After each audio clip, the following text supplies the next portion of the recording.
आपको याद होगा इसी महीने की 9 तारीख को तवांग में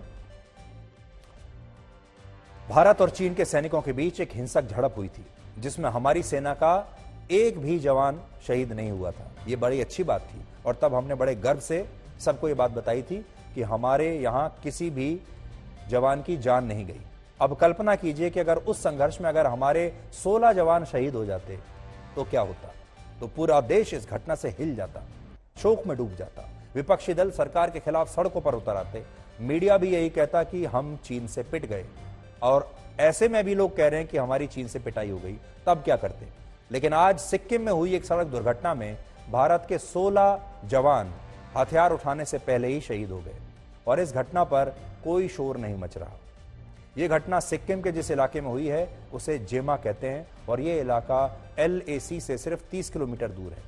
भारतीय सेना का कहना है कि उसके 3 ट्रकों का एक कॉन्वॉय आज सुबह सिक्किम के थांगू के लिए रवाना हुआ, जिनमें एक ट्रक खराब सड़क की वजह से एक खाई में जा गिरा और इस हादसे में 16 जवानों की मृत्यु हो गई, जिनमें 3 जूनियर कमीशन्ड ऑफिसर्स भी थे।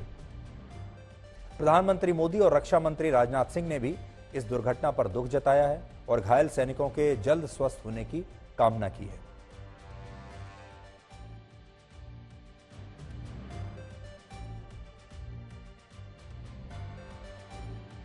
अमेरिका जैसे जो देश हैं वो अपने जवानों को अपना सबसे बड़ा एसेट मानते हैं और उनकी पूरी कोशिश होती है कि चाहे कितना भी नुकसान हो जाए लेकिन एक भी जवान की जान नहीं जानी चाहिए। और आज हमारे 16 जवानों की जान चली गई और ये जानें बच सकती थी।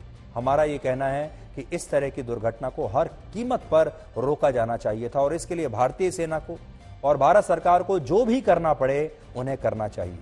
आपको याद होगा LAC के आसपास जो हमारा बॉर्डर इंफ्रास्ट्रक्चर है और जो रोड्स हैं वो बहुत खराब हालत में है, क्योंकि हमने वहां कभी काम ही नहीं किया। अब धीरे धीरे सड़कें बन रही हैं, जबकि चीन ने अपने बॉर्डर के आसपास, सीमा के आसपास शानदार काम किया है। बड़ी बड़ी चौड़ी सड़कें बना ली हैं, पहाड़ों पर भी उन्होंने हाईवेज बना लिए हैं। यही जो है बात अब हमें अपने देश में भी करनी होगी। और आज इन जवानों का इस तरह जाना, जवान मानते हैं कि जब वो लड़ें, जब वो हथियार उठाएं, जब वो जंग में जाएं और वहां वो शहीद हो जाएं तो ये गर्व की बात होती है। लेकिन वो जवान जिसे लड़ाई में जाने का मौका ही नहीं मिला, वो जवान जिसे लड़ने का मौका नहीं मिला, अपना हथियार उठाने तक का मौका नहीं मिला, और वो इस तरीके से दुनिया से चला जाए, ये अच्छी बात नहीं है।